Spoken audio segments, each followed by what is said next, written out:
시청자 여러분 안녕하십니까? 제주 MBC 시사진단의 현재훈입니다. 오늘 시사진단에서는 지난주 원희룡 지사가 행정시장 직선제와 행정시 권역 조정을 주민투표에 붙이겠다고 밝혔습니다. 과연 이 사안 어떻게 봐야 할지 얘기 나눠보고요. 제주감귤은 남북교류의 비타민 같은 역할을 해온 품목인데요. 8년 만에 북한으로 전달된 제주감귤이 남북교류의 물꼬를 트게 될지 살펴보겠습니다. 오늘 네 분의 패널 나오셨는데요. 안녕하십니까? 반갑습니다. 반갑습니다. 네, 먼저 첫 번째 이슈 들어가기에 앞서서 화면부터 함께 보시죠. 지난 10년간 결론을 내리지 못한 행정체제 개편.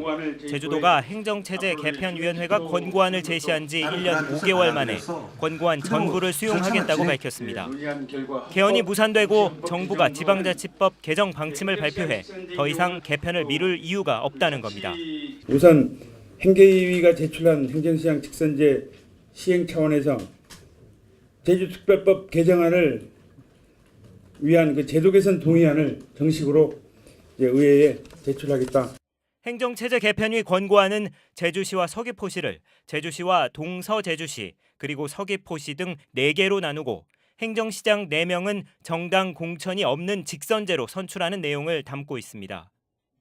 제주도는 시장 직선제나 권역 조정에 대해 주민투표로 결정하겠다고 밝혔습니다. 네, 원희룡 지사가 행정시장 직선제를 수용하겠다고 밝혔습니다. 우선 행정체제 개편위원회 권고안 내용부터 살펴보죠. 우리 줄여서 뭐 기니까요. 행계위라고 줄여서 통일하는 걸로 하죠.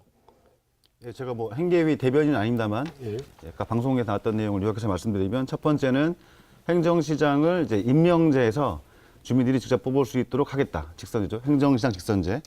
두 번째는 현재 제주시, 서귀포시 2개 권역으로 되어 있는 것을 행정구역을 이제 제주시, 서귀포시, 동제주시, 서제주시 이렇게 4개 권역으로 하겠다는 것이고 또 약간 부가적 성격으로 이 행정시장 할 때는 정당 공천을 배제하겠다는 거고 총체적으로 이런 것들을 이제 주민투표를 통해 가지고 결론을 내보자라는 것이 행계위의 권고적 사항이었습니다. 예, 그 행계위 이 권고안이 지난해 6월 나왔거든요. 네. 이제 1년 반 정도 됐는데 뭐 갑자기 도지사가 수용한다고 해서 이걸 어떻게 봐야 됩니까? 갑작스럽게 보일 수 있겠죠. 그러니까 이 어느 정도 예상은 됐던 문제라고 생각됩니다. 왜냐하면 11대 도의회가 개헌하고 나서 10년 정도 된 이 오래된 문제를 굉장히 빨리 매듭지어야 된다라는 요구가 있었고요. 그래서 원점에서 좀 재검토하자는 의견들도 있어서 언제 시점이 될지는 모르겠으나 이 논의가 시작될 것이다라는 예상이 있었으나 지금처럼 이렇게 전격적인 수용이라고 한 형식으로 도지사가 발표를 할지는 아무도 예상을 하지 못했던 건 아닌가 이렇게 싶습니다. 그렇습니다. 세간의 평가는 의회의 그 전격적 수용 발표였다라는 게 이렇게 모아지고 있다고 보여지는데요. 문제는 여기서 사실 타이밍의 문제는 중요하지 않다고 보여집니다. 예컨대 거슬러 올라가 보면 1년 반 전에 6월 29일 날 작년 6월 29일 날 행계위에서 권고안 아까 이제 강훈진 대표가 말씀하셨던 것처럼 의회를 구성하지 않는 행정시장 직선제 안 자체를 골자로 해서 올렸는데 그에 대해서 기본적으로 민주당 국회의원들이 이게 사실 개헌 논의도 좀 지켜보고 새 정부에서 자치분권 로드맵도 나온다고 하니까 원만하게 좀 그걸 지켜보고 나서 좀 이렇게 진행하는 게 낫지 않겠느냐. 표면적으로 이렇게 해서 이게 논의가 중단됐고 사실 그 차원에서 그 거슬러 올라가 보면 아시다시피 개헌 논의는 사실 무산된 거 아닙니까? 자치분권 로드맵이 나왔습니다만 사실 어떤 면에서는 특별자치도가 갖고 있던 강점들이 무력화되는 소위 하향 평준화되는 이 상황으로 내몰리고 있습니다. 1년 6개월 동안 시간만 낭비한 꼴이라서 사실 리포트에도 나왔던 것처럼 행정시장 직선제에 대한 논의 자체를 지금부터라도 좀 시작해야 되는 시점이다. 그런 차원에서 타이밍의 문제를 갖고서 논쟁을 붙는 것은 적절하지 않다고 보이고. 저는 좀 생각이 좀 다르고요. 왜냐하면 언제든지 이 논의는 하긴 해야 됩니다. 근데 지금 많은 분들이 생각하는 것 중에 하나가 행계위 권고안을 수용하는 방식이었잖아요. 근데 행계위 권고안을 수용하지 않겠다고 하는 게 1년 6개월 전입니다. 그때 명분이 개헌이라고 한 명분이 있었고요. 그리고 문재인 정부의 지방자치 분권 과정을 좀 보자라는 거였습니다. 근데 그 과정, 그 행계위 권고안이 수용되지 않는 과정을 보면 과연 행계위 위원들의 의견들 그리고 도민들의 의견을 존중했느냐라고 하는 측면에서 얘기가 될 수 있거든요. 근데 삼자회동이라고 흔히 얘기하죠. 국회의원과 도지사와 도의회 의장이 모여서 행계위 권고안에 대해서 수용하지 않겠다 입장을 그냥 일방적으로 통보하듯이 발표를 해버렸습니다. 그러니까 그런 차원에서 다시 지금 와서 1년 6개월 지나서 정격적으로 수용하겠다라고 하는 것. 그러니까 이건 타이밍도 좀 적절치 않고요. 그리고 원희룡 지사는 뭐 도민의 자기결정을 존중한다는 표현을 썼지만 과연 이것이 도민의 자기결정을 존중하는 형식인지도 좀 고민해 봐야 될 필요가 있겠다라고 생각합니다. 오히려 저는 하나만 더 얘기를 하면 저는 오히려 다른 접근 방법을 좀 봐야 될 것 같은데요. 2016년도에 행계위의 권고안의 그 근거가 되는 조사상으로 보면 행정시장 직선제가 한 70%였습니다. 1년 지나서 나온 조사를 보면 한 40%대로 떨어져 버립니다. 그 사이에 기초자치단체의 부활과 관련된 부분은 한 22%대로 올라요. 그만큼 1년 사이에서도 민심은 확 변하고 있더라. 근데 이제 저는 타이밍의 문제라기보단 그 내용적인 부분에 있어서 도에서 공고안에 대한 동의 여부를 의회로 공론을 넘기기 전에 민심의 변화를 주밀하게 살피고 기본적으로 우리가 행정체제 개편을 왜 하고자 하는지에 대한 본래의 목적 자체를 생각하면서 이걸 추진했어야 함에도 불구하고 너무 섣불리 도의회에 넘긴 것이 아니냐라는 것이 더 중요한 포인트라고 보여집니다. 그러니까 그 형식과 내용이 둘 다 문제가 있다는 거죠. 지금 발표. 강 변호사 지금 타이밍에 발표한 부분 네. 어떻게 생각하십니까? 저는 아까 소장님께서는 1년 6개월을 허비하지 않았냐라고 말씀하셨는데 그것은 아니라고 생각을 하고 말씀하신 것처럼 작년에 이미 행계위에서 이 안이 나온 것인데 그때 어쨌든 조금 더 신중하게 접근하기 위해서 지금까지 조금 미뤄졌던 건데 올해 초에 이제 개헌 무산되고 자치분권 로드맵 9월에 나오고 또 지방자치법 개정 방침이 10월 말에 나왔습니다. 그렇다면은 이제 그동안에 개편 추진을 못했던 그 사유들이 모두 소멸이 되어 있는 상황이고 그럼 이제부터 저는 공론화의 시작이라고 생각을 하거든요. 지금 도에서 내놓은 이 행계위의 안이라는 것이 사실은 확정적인 것이 아니고 뭐 이거 아니면 안 되는 거냐 지금 그렇게 얘기하시는 도민분들도 계신데 그것은 아니고 또 제 생각에는 이 공론화의 주된 역할을 해줘야 되는 분들이 도의원이라고 봅니다. 왜냐하면 도의원들께서는 지역구가 있기 때문이죠.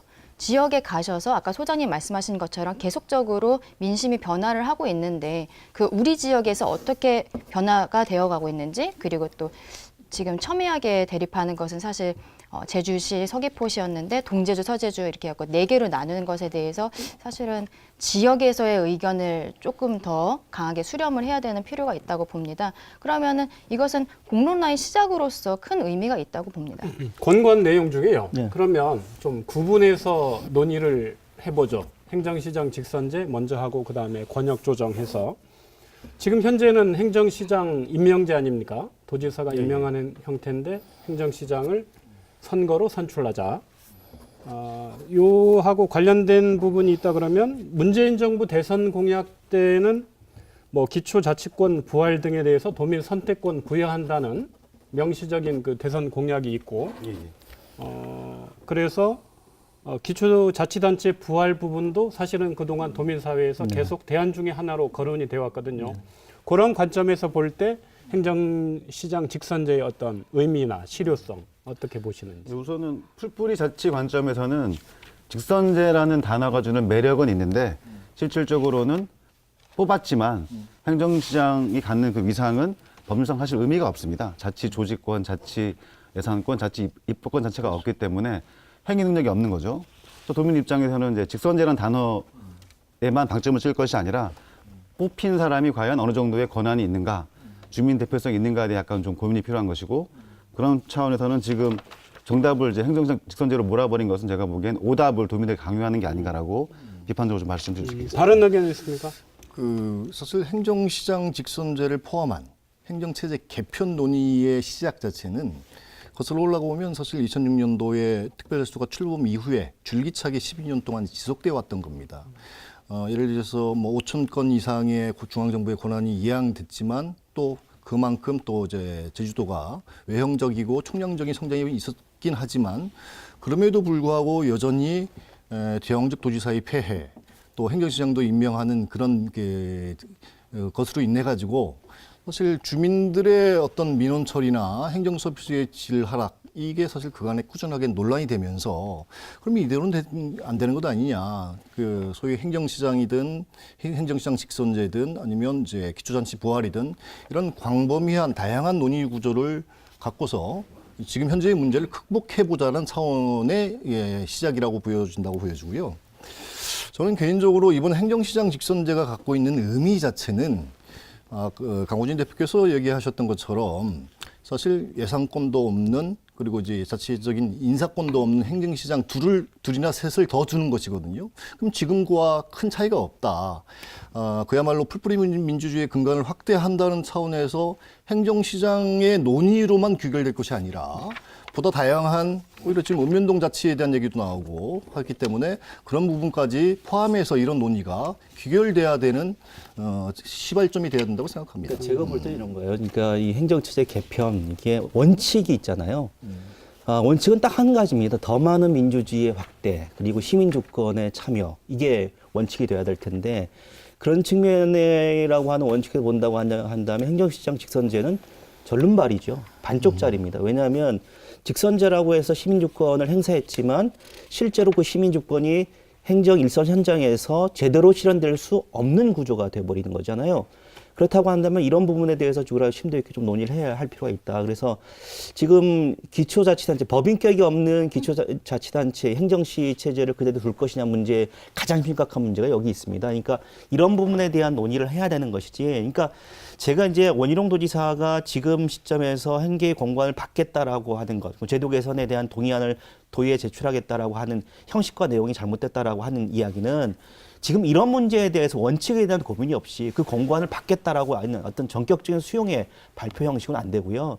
도의회와 일단 상의를 먼저 했어야 되고 그리고 특별법을 개정해야 되는 국회의원들과 상의도 하고 그러니까 삼자가 모여서 우리가 수용하지 않겠다고 했으니 우리 삼자가 모여서 한번 효과적으로 효율적인 방법을 먼저 한번 의논해 봅시다 정도로 얘기했다고 한다면 저는 그 표현의 진정성이 있었을 건데 지금 같은 형식에서 보면 과연 진정성이 있느냐라고 하는 생각을 할 수밖에 없는 거죠. 제가 행계위 입장을 좀 대변한다면요. 그래도 관련 조례에 근거해서 행정체제 개편 문제를 논의하기 위한 그 조례상의 기구 아닙니까? 그래서 제주사회에 그래도 대표성이 가진 분들이 구성원으로 참여하고 나름대로 도민 여론조사, 도민 의견 수렴 과정까지 거쳐서 나온 최종 대안인데 이 대안들을 너무 의미를 축소시키는 건 아닌가 해서요. 이 대안 자체를. 그건 아닌 것 같고요. 그러니까 물론 지금 행계의 권고안이 나오는 과정에 대해서 물론 그 과정 자체에 대해서 의미를 폄하하거나 하는 건 아닙니다. 존중받아야 되죠. 하지만 행계의 권고안은 그야말로 권고안일 뿐입니다. 그래서 그 권고안 내용에 대해서 다양한 의견들이 있을 수 있고요. 그 권고안이 갖고 있는 문제에 대해서는 지적이 가능한 분이니까 그 권고안을 어느 정도 더 완벽하게 만들어갈 것인가 문제는 도의회에서 그리고 지금 제 도민들이 의견을 모아서 더 많은 좋은 의견들을 좀 수렴할 필요가 있는 거죠. 오히려 저는 이런 생각이 좀 듭니다. 사실 지사의 생각이 여러 가지로 되돌이켜 보면 민선 6기 때는 지사는 사실 기초자치단체 부활에 대해서 완강하게 부정적인 입장을 보였습니다. 뭐 특별자치도를 반납해야 되는 것 아니냐라는 식의 평가에 들먹이면서 말입니다. 근데 이제 재선되고 나서 바로 그 9월 정례회 때는 지사께서 법인격이 없는 기초자치단체 행정시장 직선제에 대해서 반대 입장을 표명합니다. 그러다가 이제 그 과정에 9월 달에 그 민선 6기, 민선 6기죠. 6기 행계위가 사실 전원 사퇴하지 않습니까? 그 일련의 과정 속에서 갑자기 이 지사의 입장 자체는 180도 바뀌었음에도 불구하고 행정시장 직선제를 골자로 하는 행계위 안 자체를 그냥 의회로 넘겨버렸기 때문에 한편으로 보면 객관적으로 봐도 사실은 좀 면피하겠다는 의도가 있지 않냐 이렇게 보여줄 수 있다. 그런 가능성이 있다라고 보여지고 다만 중요한 건 여기서 그래서 이제 지사의 의도를 지금 사실은 정확히 받아들일 수가 없어요. 좀 중의적인 표현이라고 할까요? 어떻게 보면 권고안에 대한 동의를 의회에게 묻는 것인지 아니면 보다 더 확장된 의견의 공간을 우리 차원에서 만들어 달라는 것인지, 그런 차원에서 지도자는 어떻게 보면 지도자의 메시지는 좀 선명할 필요가 있습니다. 선명하지 않으면 결국은 도민들의 불평과 혼란만 가중을 시킬 수 있기 때문에 오히려 이 참에 도의회로 사실 공이 넘어갔기 때문에 이 차원에서 도의회 차원에서 이걸 불만과 질타만 할 것이 아니라 좀 주도적으로 우리 이제 아까 강 변호사께서 말씀하셨던 것처럼 도민사회의 의견이 과연 어디 있는지, 지금 현재의 문제를 어떻게 해결할 수 있는지, 합리적인 그리고 이제 주민 공감대를 이끌어낼 수 있는 안 자체를 만들기 위해서 노력하면 되지 않겠습니까? 한 번에 다 바꾸질 못해도 네. 그래도 현재 임명제 행정시장에 비해서는 행정시장 직선제도 나름대로 진일보한 거는 아닌가요? 어떻습니까? 진일보는 한데 말씀드리면은 어쨌든 이거는 또 법률 개정 사항인데 이 정도의 노력을 거칠 거면 이미 법률에 존재하고 있는 러닝메이트제를 활용할 필요가 있겠다. 행정시장 직선제라고 하면 똑같은 효과가 있기 때문에 오히려 또 다른 더 한층 더 나아간 내용을 가지고 도민사회 의견을 물어보는 게 제가 보기엔 합리적이지 않겠냐. 있는 제도를 활용해도 나는 것이지 또 다른 제도를 만들어서 도민사회에 또 분열을 가져오는 건 제가 독특하지 이번에 않습니다. 사실 강호진 대표의 의견 동의하는 게 뭐냐면 그동안 우리 사회가 10년 동안 이게 논의가 됐었잖아요. 근데 지금 논의의 수준은 뭐냐면 10년 동안 했던 논의를 좀 되돌이표처럼 하고 있다는 얘기예요. 도대체 어떻게 하면 시민 주권을 참여를 확대시켜야 되는지에 대한 근본적인 고민이 없이 계속 같은 이야기만 하고 있으니까 도민들 입장에서 피로감을 느끼는 거죠. 또 그런 얘기가 나온다. 그러니까 지금 행정시장 직선제가 오르냐 마냐 그게 아니라 어떻게 하면 우리가 더 많은 민주주의를 확대할 것이냐라고 하는 고민들을 할 수 있어야 되고, 그러니까 제2도지사도 그런 고민들의 일환에서 지방자치나 지방분권이라고 하는 의미가 무엇인지에 대한 고민을 좀 더 했어야 되는데 제가 볼 때는 그 고민의 깊이가 굉장히 낮다라는 거죠. 그게 이번 발표와 가까워 있는 가장 결정적인 문제가 아닐까 싶습니다. 근데 이제 행정시장 직선제는 이제 이번에 사실 처음 나온 이야기가 아니라 우리 민선 5기 때도 이제 행계위 해가지고 도의회로 넘겼었는데 도의회에서 그 당시에 본회의에서 부결이 된 적이 있었죠. 그때 뭐 부결 이유로 아까 우리 강 대표님 얘기하신 것처럼 인사권, 뭐 예산 편성권들 이런 거 없다, 진정성 없다 이런 거를 달아서 이제 부결이 됐음에도 불구하고 그 이후에 이제 6기에서 또 했었던 행계위에서 그 도민 선호도 조사를 했는데 그럼에도 불구하고 행정시장 직선제가 그 지금 가장 높게 나왔던 거죠. 그래갖고는 그 도민들의 의견을 받아들여서 행계위에서는 또다시 이렇게 그 권고안이 나온 것이고, 도에서는 이제 도지사가 어떤 마음을 갖고 있던지 간에 행계위의 의견을 무시할 수는 없었다고 봅니다. 그러면 이것은 이제 도의회와 함께, 도정과 도의회가 함께 앞으로 어떻게 할지 정말 수기하고 공론화하는 이 과정이 시작이 되는 부분이라고 생각을 합니다. 그 김 소장님, 권역 조정과 관련해서 이제 권고안 내용하고 그거에 대한 입장 어떠신지요? 그러니까 지금 행정시장과 별개로 또 중요한 게 사실 행정시의 권역 조정의 문제가 대두되고 있는데요. 어떻게 보면 행정시장 직선제를 할 거냐 말 거냐보다 더 첨예한 갈등의 요소를 다분히 포함한 의제입니다. 지금 현재 이제 권고안 상으로 치면 제주시 동지역과 서귀포시 동지역을 제주시 서귀포로 나누고, 그다음에 조천을 중심으로 해서 구자, 성산, 표선, 남원 여기를 동제주, 그리고 이제 애월, 한림, 한경, 안덕까지 해서 이제 서제주를 만들겠다는 그 권고안인데, 이 권고안대로 얘기한다고 하면 말씀대로 조례 개정 사항입니다. 근데 이제 동해 경계만 바꾸는 것이기 때문에 조례 개정으로 충분히 가능합니다만, 사실 행정시라는 것 자체가 소위 이게 생활권의 불일치로 생기는 불편, 또한 이제 공동체에 소속돼 있는 소속감에 대한 문제들 뿐만 아니라 더 심각한 문제는 이게 지금 현재 공고안대로 하면 제주시 연합계동만으로 구성되는, 읍면을 제외한 이 구성되는 제주시의 경우에는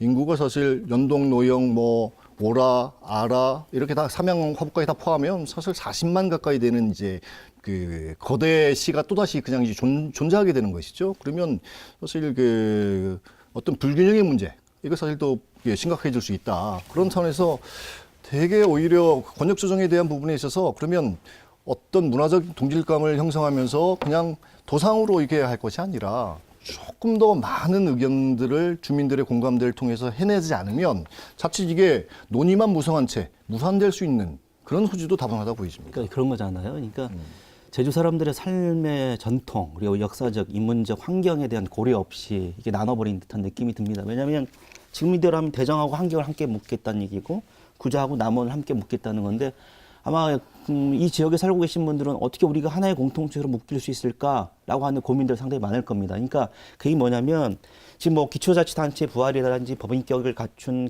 행정시를 만든다는 이런 부분들은 좀 논의를 하더라도 권역을 나눈 문제는 저는 굉장히 신중할 필요가 있다. 특히 이제 이 문제는 오히려 행정시장 직선제나 기초자치 부활보다도 실제로 주민들이 느끼시기엔 더 많은 체감도가 굉장히 높기 때문에 주민들의 의견을 더 많이 물어볼 필요가 있다. 그리고 이런 식의 아까 김 소장도 말씀하셨지만 거대시를 존속하면서까지 이렇게 4개 권역을 나누는 게 과연 올바른 것인가라고 하는 부분들까지 포함해서 좀 더 많은 논의가 좀 필요하다는 생각이 듭니다. 4개의 권역간 어떠세요?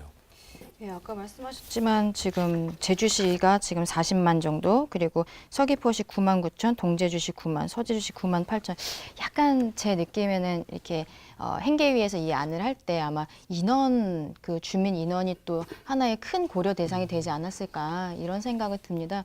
하지만 그 모두가 지적을 하시듯이 그 좀 생활 환경이 확실히 그 다르잖아요. 산남과 삼북이 이제 동쪽과 서쪽이라는 것으로 지금 합쳐져 있는데 제주에서는 제가 이제 입도 10년 차인데 산남 삼북이란 말만 들어보고 산서 산동 이런 표현은 들어본 적이 없는 것 같아요. 그거는 아마 그 지역의 어떤 공감대 이런 게 많이 없었던 게 아닌가 이런 생각이 드는데 이제 어쨌거나 힘들게 노력을 해서 새로 행정체제 개편을 하는데 그동안에 그다지 같은 동네라고 생각하지 않았던 분들께서 약간 인원수 때문에 맞춰주는 모습이 만약에 된다면은 그 부분은 아까 제가 말씀드린 것처럼 이 부분은 아무래도 그 지역구 도의원들께서 많이 의견을 수렴하셔야 되는 부분이 아닌가 이런 생각이 듭니다. 짧게 혹시 대안이 있으면 예를 들면 지금 현행 뭐 국회의원 선거구 뭐 안도 있을 수가 있고 혹시 대안이 있으면은 얘기해 주죠. 권역 조정과 관련해서. 단어는 경찰 건서도 세 곳입니다. 그렇죠. 국회의원 선거구도 세 곳이기 때문에 세 곳의 구역을 이제 법인격을 주는 걸 전제로 해가지고 단순 구역 조정이 아니라서 세 군데 정도면 어느 정도 도민들도 비교적 용이하게 수용하지 않겠나 이 정도 보고 있습니다. 4개는 말씀하신 대로 말씀드리면 민선 6기 때 4대 권역 개발 축이 있었거든요. 제2공항, 신화역사공원, 강정크루즈 이런 건데 사실 그거 똑같이 겹치다 보니까 사실은 개발의 관점에서는 뭐 도청 입장에서는 의미일 수 있겠지만 행정구의 관점 말씀하신 대로 약간 사실은 어긋나는 권역 조정이라고 보여집니다. 그러니까 행교의 권고안을 기준으로만 토론을 하면 사실 논의 자체를 좀 앞당길 수가 없을 겁니다. 오히려 지금 저는 갑자기 생각이 난 게 이게 유엔의 하비타트에서 채택한 그 지방분권 국제지침이라는 게 있어요. 거기 보면 공공책임은 주민들이 가까운 행정 당국에서 행사돼야 한다는 이제 지침입니다. 예컨대 우리 지금 전 세계적인 추세가 그 행정시장 직선제와 권역 조정에만 매달리지 말고 전 세계적인 추세가 사실 소규모 지방 정부를 선호하는 추세로 좀 발달하고 있습니다. 북유럽 같은 경우에는 한 대략적으로 거민자치가 사실은 한 10,000명 정도. 그리고 그 일본도 사실 시정촌이 합병되는 추세긴 합니다. 한 6만 명 정도입니다. 우리 전국적인 사례로 보면 한 20만 명 정도가 기초정부에 속해 있는데 유독 제주도는 사실 이렇게 시군 폐지 이후에 사실 제주시만 이제 70만이 다 돼가는데 제주시만 50만, 나머지 서귀포 20만인데 이걸 굳이 꼭 소위 이게 4개 권역으로만 둘 것이냐에 매몰돼서 토론할 것이 아니라 또 일각에서 얘기하는 것처럼 대동제를 하자, 읍면동 자체하자 이런 논의까지도 포함시켜서 논의의 구조를 풍성하게 만들 필요가 있다고 생각합니다. 그 권고안 나온 지 한 1년 반 네. 정도 됐어요. 네. 조용하다가 가타부타 언급이 없다가 이제 갑자기 그런 원지사가 수용한다고 했는데 정치적인 해석을 하는 그 분들이 있더라고요. 정치적 해석이 가능합니까? 이게 굉장히 복잡한 문제잖아요. 이게 그러니까 제가 볼 때는 공을 일단 도의회에 던졌죠. 그러니까 공을 도의회에 던졌으니까 이 관련된 논의의 모든 중심은 이제 도의회가 지게 될 겁니다. 그럼 도지사는 이제 한 발 물러선 입장이니까 정치적 부담에서 좀 벗어나지 않을까라고 하는 그런 계산도 있지 않았을까라는 생각이 좀 들거든요. 그래서 지금 시점에서 원지사의 선택은 이 정도가 가장 최선의 정치적 선택이 아니었을까 그렇게 생각합니다. 다른 해석했습니까? 도정 주요 정책에 대해서 이제 언론 비판을 보면 원 지사가 책임 있는 자기 정치를 못한다. 그래서 주 현안에 대해서 어쨌든 올해 좀 마무리하자라는 의견이 있어가지고 약간 뜬금없지만 올해까지 지금 정확하게 제출한 내용은 시장 직선제 등을 골자로 하는 것을 법률 개정할 테니 도의회가 동의해달라는 요청이거든요. 어쨌든 도청 입장에서는 12월까지는 큰 현안들을 뭐 정리해보고자 했던 거 아닌가. 대신 그 책임은 이제 말씀하신 대로 지사가 지는 게 아니라 도의회한테 공을 넘겨버린 듯한 느낌이 좀 있습니다. 그러니까 이제 행정처제 개편 추진의 보류 사유가 사라졌기 때문에 추진하겠다는 게 도의 입장인 것 같은데요. 아시다시피 이제 뭐 지방선거가 끝나고 나서 의회 차원에서 김태석 부장도 행정처제 개편 논의를 시작하겠다 뭐 이런 발언도 하셨고, 그리고 그 이후에 민주당 집권여당의 민주당 다수 의원들이 행정체제 개편에 대해서 특히 공고안에 대해서 입장 여부, 수용 여부를 12월 말까지 밝혀달라 구체적으로 요청해왔기 때문에 그런 차원에서 행정에서는 그에 화답하는 정도의 수준이지 그 이상 그 이하의 정치적 의미 부여는 큰 의미가 없다고 보여집니다. 지금까지 나온 뭐 정당이나 네. 아니면 제주 지역 시민사회단체 이 수용 방침에 대해서 뭐 찬성하는 편입니까? 아니면 좀 반대하는 반대 편입니까? 의견이 많죠. 그러니까 주민자치연대도 그렇고 녹색당도 그렇고 당장 이제 반대를 하고, 왜냐하면 우리가 도의사 선거를 거치면서 이 문제가 굉장히 뜨거운 문제였잖아요. 그래서 행계의 권고안을 받지 않으니까 도대체 어떻게 해야 될 것이냐라고 한 논의들이 있었고, 그 다양한 의견들이 표출이 됐었습니다. 아까 이게 뭐 원점 재검토라는 얘기가 유력하지 않느냐라고 하는 관측이 나온 게 뭐냐면, 그 지방선거를 거치면서 자 지금의 행계의 권고안은 좀 미흡하니 아까 말씀한 대동제도 있고 여러 가지 문제들을 논의해보자라고 하는 게 주된 여론이었거든요. 그렇기 때문에 지금 이제 원희룡 지사가 이렇게 전격 수용의 형식으로 얘기하는 것에 대해서는 굉장히 뜬금없다. 그러니까 수용할 수 없다. 뭐 시민사회 진영이나 일부 정당에서는 그런 입장이 당장 나올 수밖에 없는 거죠. 약간 좀 결은 다른데 이제 제주 녹색당은 법인격 있는 기초지방정부보다는 이제 읍면동 자치를 제대로 해보자라는 거고, 조만간 발표될 주민자치 포럼 이런 쪽도 과거에로 돌아가자는 게 아니라 이제 읍면동 생활자치, 아까 김병범 선생님 말씀처럼 그런 쪽으로 좀 강력한 의견을 내고 있는 거고, 저희 같은 이제 시민단체들은 기초지방정부를 이제 부활하는 쪽으로 약간 그 흐름 맞춰가지고 약간의 뉘앙스 차이는 좀 있는 것 같습니다. 이 발표 시기와 관련해서 그럼 지금 발표하니까 좀 정치적인 노림수가 있는 거 아니냐라는 시각이 있고, 그럼 내년 상반기에 발표했으면 뭐 정치적 오해를 안 받게 되는 건가요? 어떻습니까? 이 시기 가져서 자꾸 얘기를 해서. 그러니까 그건 제가 아까 말씀드렸던 것처럼 타이밍, 시기에 대한 정치적 논쟁은 지금 현재 행정체제 개편을 어떻게 풀 것인가에 대한 합리적 토론을 이끌어내는데, 논의를 이끌어내는데 오히려 역효과를 낼 수 있다. 오히려 김동현 박사 얘기했던 것처럼 지금 행정체제 개편의 현실적인 문제가 뭔지를 구체적으로 토론하고 형식과 내용에 대한 진일보한 안들을 만들어내는 것이 중요하다고 생각합니다. 기억하시겠지만 사실 원지사, 아까 제가 말씀드렸습니다. 원지사께서도 재선 이후에 사실 상설협의체를 만들어서 도와 도의회가 합의안을 도출해가지고 좀 가자, 뭐 이런 제안들이 있었어요. 근데 까놓고 보니까 사실 협치가 전혀 이루어지지 않았던 거죠.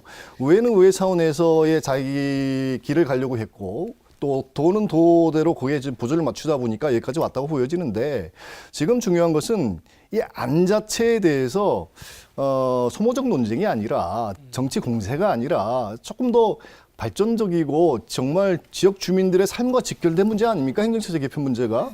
그런 차원에서 의회와 도가 머리를 맞댈 수 있는 계기를 만드는 놓는 것이 중요하다고 근데 저 생각합니다. 좀 다른 게 뭐냐면 이런 거예요. 저 행계의 권고안 수용을 안 한 이유가 뭐냐면 개헌론이었잖아요. 그래서 개헌론이 무산됐습니다. 지금 뭐 지방자치, 지방분권에 대한 얘기 나옵니다. 근데 지금 당장 무슨 얘기가 나오냐면 문재인 정부가 지방분권, 지방자치에 대한 얘기를 하니까 야 그럼 저희 특별자치도는 특별자치도인데 특별자치 수준에 맞는 지방자치는 뭔가? 라고 하는 고민이 있잖아요. 그렇죠. 그러면 지금 수준에서의 그 행계의 권고안 수용이라고 하는 게 아니라 그런 고민이 있어야 되는 거죠. 저희 도지사는. 야, 지금 문재인 정부가 아주 폭넓은 의미의 지방분권을 실시하겠다고 그러는데, 그럼 특별자치에 걸맞는, 위상이 걸맞는 지방분권의 역할은 뭔가?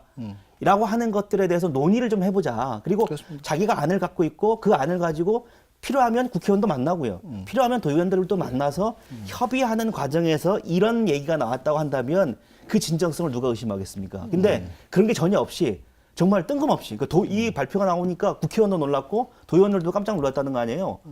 아니 왜 이거 뭐지? 라고 하는 겁니다. 그러니까 그 형식과 내용이 잘못이라는 얘기는 바로 이런 부분이거든요. 그러니까 도대체 제2도가 준비가 돼 있느냐? 제가 볼 때는 지금 준비가 전혀 돼 있지 않다. 그래서 준비가 돼 있지 않은 상황에서 모든 걸 누구한테? 도의원들에게, 도의회에 넘기는 셈이니까 저는 굉장히 부적절한 거다 이렇게 생각합니다. 이게 책임 소재만을 그렇게 따지다 보면 사실 이게 자꾸 논쟁이 그 헛바퀴를 돌아요. 쳇바퀴 돌다 보면 결국은 생산적인 안 자체가 나오지 않으면 그 피해는 사실 도민들만 보는 거 그 아닙니까? 생산적인 안을 만들기 위해서는 그러니까 도지사가 갖고 있는 어떤 진정성에 대해서 우리가 충분히 공감을 해야 되잖아요. 근데 지금 도의원들 같은 경우도 과연 지금 도지사가 한 제안이 진정성이 있는가라고 하는 것에 정치적으로 의심을 갖기 시작하면 아무리 안을 만든다 하더라도 합의가 되지 않잖아요.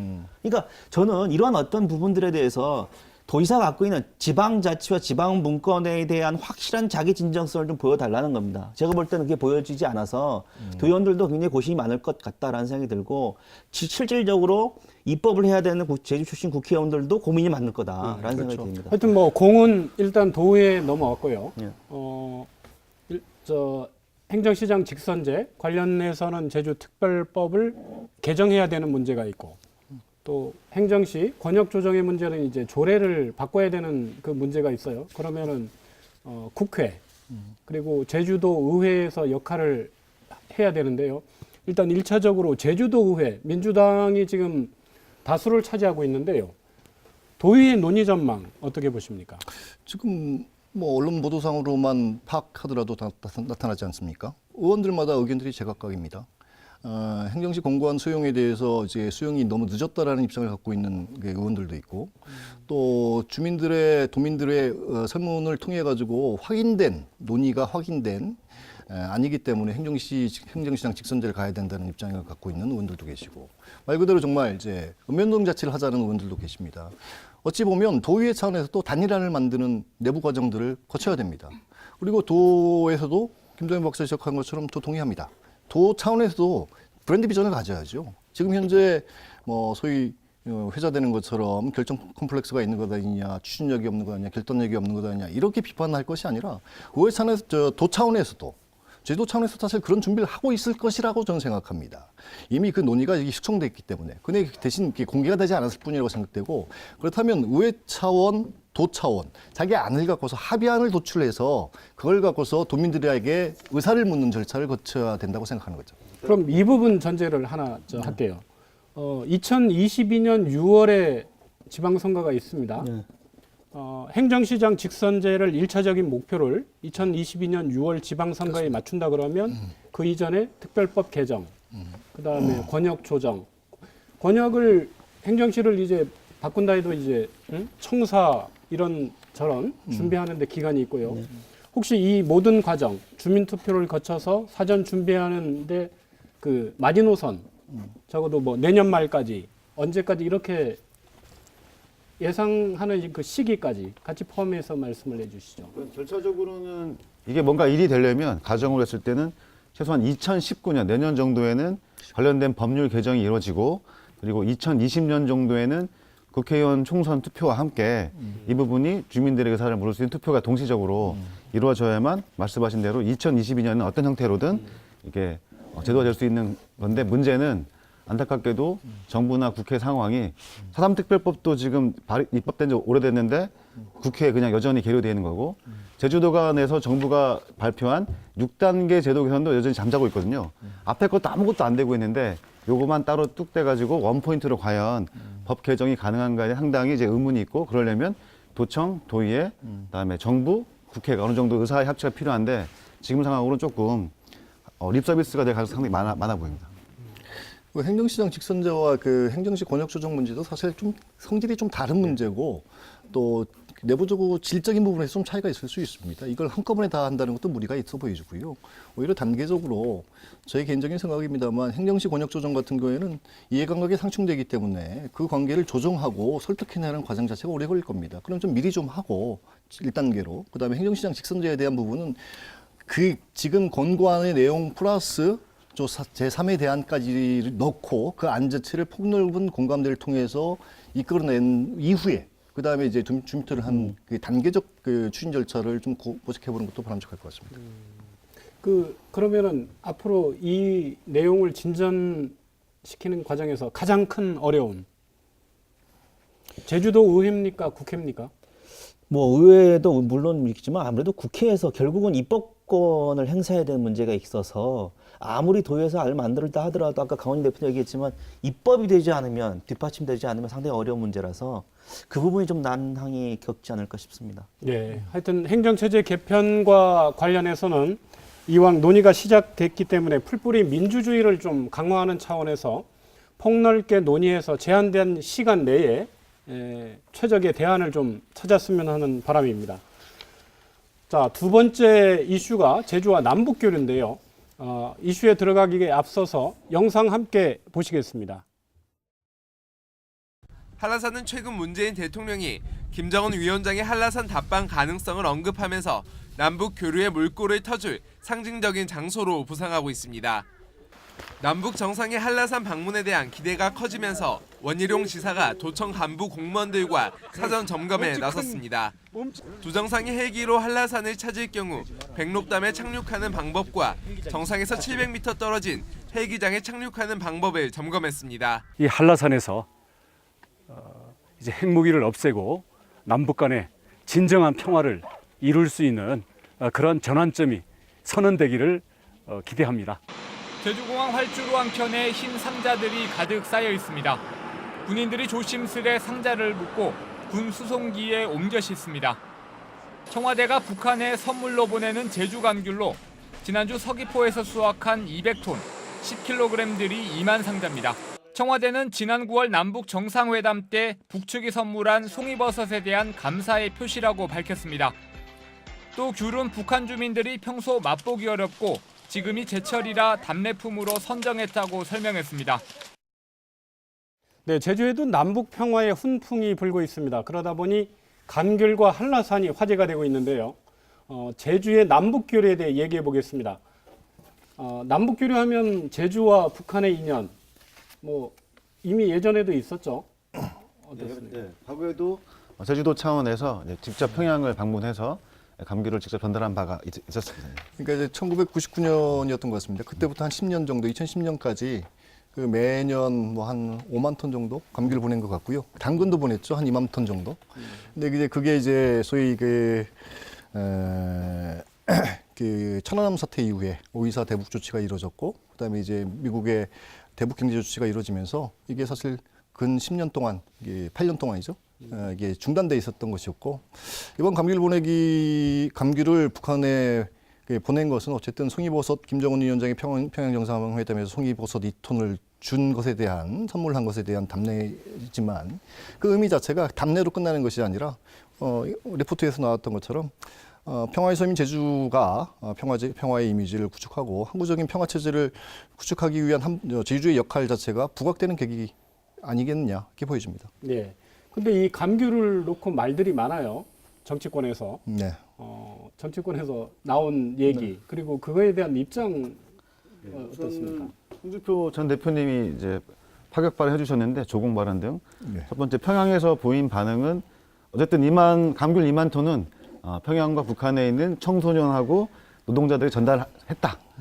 믿던가 말던가 이렇게 이제 발표하신 거고, 두 번째는 오히려 이 발언 때문에 과거 전신인 정당의 찻대기론이 다시 부각되면서 오히려 결과적으로는 정치적으로 더 큰 손해를 보신 게 아닌가라고 생각이 좀 듭니다. 홍준표 대표가 감귤 상자에 감귤만 들었겠느냐라고 얘기를 했던 거 아니에요? 본인들이 하셨던 그러니까 뭐 그분이야 원래 그렇게 말씀하시는 분이니까 뭐 그렇게 이해할 수밖에 없지 않을까 생각이 드는데, 글쎄요. 그러니까 그게 오히려 과거에 한나라당 했던 그 정치 자금, 찻대기로 받았던 그 과거를 상기시켜서 오히려 그런 발언을 안 하는만이 못한 그런 일이 되고 말았죠. 뭐. 그러니까 이게 정치 공방의 소재로 악용되는 게 사실 좀 씁쓸하고 답답합니다. 조공 외교 뭐 사실 말도 안 되는 것이고요. 뭐 보냈다면 감귤 상자 안에 도민들의 통일과 평화에 대한 염원이 담겼겠죠. 오히려 이제 남북관계 교착된 북미 대화나 남북관계를 개선하기 위해서 좀 이제 긍정적인 면을 부각시키고 준비해야 될 것 아닌가 싶습니다. 야당이니까 그래도 기왕이면 잘한 건 또 잘했다고 해줄 수도 있지 않겠습니까? 농민단체에서 좀 반발이 있었더라고요, 보니까. 네네. 뭐 이게 각종 여론에서 이제 홍준표 전 대표의 발언이 나오니까 농민들 반응들을 전했는데 그야말로 정말 화가 많이 나셨던 것 같아요. 왜냐하면 물론 이제 이 감귤이 북한으로 간다는 사실을 몰랐다는 거 아니겠습니까? 그냥 나중에 알았다는 건데 자신들이 정말 정성스럽게 감귤을 키워낸 거잖아요. 그 감귤이 우리 제주도민들이 어떤 의미가 있는지는 아마 이 방송을 보시는 분들이 더 잘 아실 텐데 그런 발언들을 했기 때문에 아마 화가 많이 났을 겁니다. 김대중 노무현 정부 당시에도 제주와 북한 남북교류 사업 활발히 이루어졌고요. 아마 제주에서 남북 고위급 회담, 뭐 국방장관 회담까지 열렸습니다. 그리고 이 감귤, 당근 이런 보내준 데 대한 아마 감사의 표시로 제주도민들이 아마 단체로 네. 여러 번 북한을 또 방북까지 했었더라고요. 네. 그래서 이 감귤을 계기로 해서 제주와 남북교류 사업이 다시 좀 재개되는 그런 가능성 어떻게 보십니까? 이게 지금 뭐 이제 상황상 그 백두에서 한라까지 이게 9월 평양 정상회담 이후에 주된 메시지는 거기에 있다고 보여집니다. 그만큼 제주도가 소위 이게 평화의 물꼬를 트는 데 있어서 남북 간의 긴장을 완화하고 평화의 물꼬를 트는 데 있어서 중요한 역할을 할 텐데 이게 지금 현재적 상황에서는 사실 대북 경제 제재 조치가 이제 진행되고 있는 상태다 보니까 어쨌든 보면 교류 사업은 문화나 예술 또 체육 관련된 사업으로 진행되지 않을까 싶고요. 지금 아마 도에서는 5+1 사업이라고 해서 감귤 보내기를 재개하는 것을 포함해서 뭐 흑돼지도 보내겠다, 뭐 이런 그리고 이제 크루즈 사업이다, 뭐 이런 이제 백두산 천지와 한라산 백록담에 대한 환경을 공동으로 조사하자, 뭐 이런 식의 몇 가지 안들을 만들고 있는 것 같은데 제가 봤을 때는 사실 이제 남북 교류가 이제 감귤 보내기로 해서 물꼬를 텄기 때문에 긍정적인 신호톤으로 보여진다고 하면 조금 더 구체적이고 디테일한 로드맵과 추진 계획을 갖고서 우리가 좀 이제 제대로 가야 될 것 같다. 그게 도가 준비해야 될 문제라고 생각합니다. 남북 교류 재개 전망, 네. 좀 뭐 확대나 이런 부분 어떻게 확대되면 보십니까? 좋죠. 그리고 제주도 입장에서는 감귤을 시작으로 해서 북한과의 경제적 교류가 이루어진다고 한다면 그야말로 평화의 상징적인 장소가 되는 것 아니겠습니까? 그만큼 좋은 것이고요. 다만 이제 이런 부분들에 대해서 국내에서 마치 이걸 정치적으로 이용하려고 하시는 분들이 있다고 한다면 그건 굉장히 좀 안 좋은 일이라고 생각을 합니다. 뭐 홍준표 전 대표처럼. 근데 다만 이 남북 교류를 가지고 뭔가 정치적으로 이용하려거나 아니면 그것을 통해서 정치적으로 이득을 보려고 하거나 일단 정치적 계산이 들어서는 안 되고 순수하게 좀 경제적인 교류 그리고 평화적인 측면에서 교류가 좀 이루어졌으면 좋겠습니다. 아울러서 뭐 저희 일방적 주장일 수 있겠는데 남북 교류의 정말 최대 걸림돌은 저는 미국이라고 보거든요. 남과 북이 뭔가 하려고 하면 작은 것까지 디테일하게 이제 꼬투리 잡아가지고 못하게 하고 있는데 사실 주권 국가로서 우리가 미국에 대해서 뭐 협력은 할 필요 있겠지만 너무 눈치 봐서 이런 큰 일을 하는데 조금 좀 더 우리가 적극적으로 좀 의지들을 표명할 필요가 있겠다고 좀 보여집니다. 감귤 보내기 전날에 원지사가 또 한라산을 올라갔어요. 공교롭게. 뭐 알고 간 건지 모르고 간 건지는 모르겠습니다만은 연내 김정일 국무위원장의 뭐 답방 얘기가 되고 있는데요. 답방 가능성 그리고 만약에 답방한다고 하면 한라산에 올 건지 말 건지 전망 좀 해주시죠. 그러니까 남북 정상이 이제 백두산을 방문해서 또 방문해서 결국은 한라산에 대한 올 거냐라고 한 답방 가능성도 굉장히 점쳐지고 있는데 오면은 뭐 저희도 입장에서 굉장히 좋은 일이죠. 뭐 저희도 김정은 위원장하고 인연이 있으니까 다만 그런 거 있습니다. 그러니까 지금 연내 답방이 이루어질 것이냐라고 하는 건 여러 가지 남북 간의 문제, 특히 이제 미국과의 문제가 걸려져 있기 때문에 글쎄요 예측하기 쉽지 않을 것 같고요.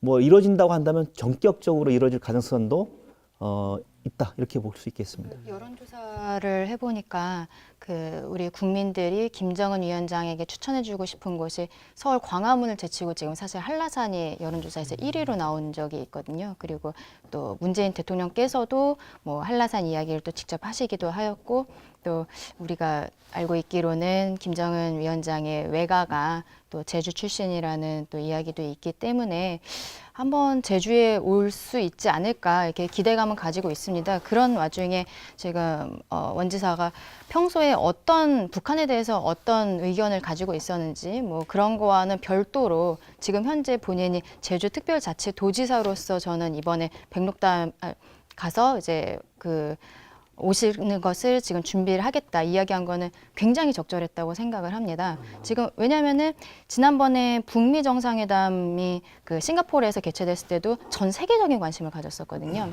이번에 만약에 정말로 제주에 오고 한라산에 오게 된다면은 이것은 한반도 평화를 넘어서 정말 세계 평화의 중심으로 한번 도약할 수 있는 기회가 될 수 있을 거라 생각을 합니다. 이 지역의 지자체장으로서 굉장히 잘한 행보이지 않았나. 원지사가 적절한 게 아니라 원희룡 지사 입장에서는 정말 땡큐죠. 그러니까 아니 김정은 위원장이 오면 이게 전 세계에 자신의 어떤 정치적인 정치인으로서 돋보일 수 있는 자리인데 누가 마다하겠습니까? 뭐 정치인으로서는 그만한 기회가 없는 거죠. 그래서 아마 한라산도 휴일에 갔다고 생각되는데 그게 김정은 위원장의 답방을 가지고 어떤 자신의 어떤 정치적인 입지를 키우려거나 이런 식의 계산이 있다고 한다면 그건 문제가 있는 거고요. 다만 그런 계기를 통해서 제주가 어떤 평화의 상징이 되는 것 그 자체에 대해서 반대할 국민은 없을 거다 이렇게 생각이 듭니다. 비판적 보지 말게 잘한 건 좀 잘했다고 좀. 세강경만 끼고 사실 그게 볼 것이 아니라 제주 입장에서 보면 그간의 비핵화 논의 자체가 사실 이렇게 경색되다 보니까 미국과의 협상 자체가 경색되다 보니까 사실 9월 평양 정상회담에서 합의됐던 사안 아닙니까? 서울 답방하면서 한라산을 오는 것에 대해서 사실 기대감과 희망감을 갖고 있긴 한데 중요한 것은 어제 통일부에서도 그런 입장 합의사항에 대한 차질 없는 추진될 것이다라는 입장도 밝혔지만 아직까지는 와야 방문하셔야 해야 되는 것도 아니겠습니까? 그 과정까지 희망의 끈을 놓지 않는 것이 중요할 것 같습니다. 어쨌든 제주도청에서 김정은의 한라산 방문에 대비해서 세 가지 시나리오로 영상까지 제작을 했더라고요. 서울본부가 웬일인지 모르겠는데 이런 시나리오까지 만들었습니다. 적극적인 원희룡 도정의 이런 움직임에 대해서는 이견이 없는 거죠. 원희룡 지사 입장에서는 굉장히 고마운 일이지 않습니까? 그러니까 미리 대비하는 건 나쁜 건 아니고요. 그러니까 그만큼 기대감을 얼마나 기대를 하고 있는지에 대한 보여주는 거라고 생각합니다. 예. 헬기 착륙 논란 있는 부분에 대해서 어떻게 생각하십니까? 글쎄요, 그러니까 이게 지금 걸어서 갈 수는 없을 것 같고요. 그러니까 나가게 되면 헬기를 이용해야 되는데 지금 관건은 한라산의 겨울 날씨잖아요. 그래서 겨울 날씨에 문제가 있어서 헬기를 이착륙할 수 있느냐라는 논란도 있고 그리고 헬기를 착륙하더라도 지금 헬기 착륙장에서 백록담 정상까지 올라갈 수 있느냐 문제 그리고 백록담 정상에 헬기를 착륙시킬 수 있느냐 문제 여러 가지 문제가 있는 것 같은데 그런 차원에서 준비를 미리 하는 건 나쁜 건 아니고요. 그런 측면에서 본다고 한다면 저희 도는 그런 기대감을 가지고 미리부터 준비하는 건 저희 도로로서는 충분히 할 수 있는 일이다 이렇게 봅니다. 예. 앞으로 남북 교류 기대와 전망 짧게 한 말씀씩 해주시죠. 일단 희망이 현실이 되길 바랍니다.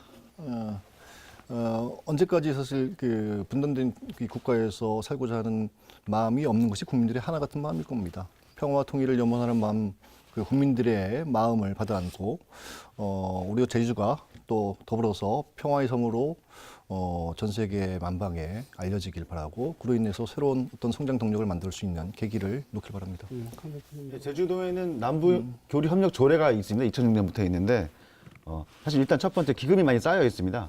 근데 지금까지 활동을 보면 주로 특정 단체라든가 되게 협소했었거든요. 근데 이번을 계기로 해서 또 도에서도 조례를 개정하고 있기 때문에 각 분야에서 상당수의 많은 도민들이 자기 분야의 관심사를 가지고 참여할 수 있도록 좀 참여의 폭을 넓혔으면 좋겠다는 것을 좀 제안 삼아 드리겠습니다. 저도 이번 기회에 제주가 정말 세계 평화의 섬으로서 우뚝 설 수 있기를 바라고 또 이 준비 과정에서 지금 도청에서 열심히 발빠르게 행보하고 있지만 도민들의 마음, 도민들이 정말 지금 도의회에서도 결의안을 채택한다 이런 이야기들을 하고 있는데 이런 도민들의 마음이 더 응축이 되면은 언젠가 이루어지지 않을까 이런 생각을 하고 김 있습니다. 박사님도 짧게 오면 좋죠. 그리고 제주가 어떤 제주에서 부는 평화의 훈풍이 한반도 전체를 덮는 그런 날이 오리라고 믿습니다. 네, 오늘 어떠셨습니까? 벌써 마무리할 시간이 됐습니다. 오늘 함께 얘기 나눠주신 네 분 패널께도 감사드립니다. 저는 다음 시간에 뵙겠습니다. 지금까지 함께해 주신 시청자 여러분 고맙습니다.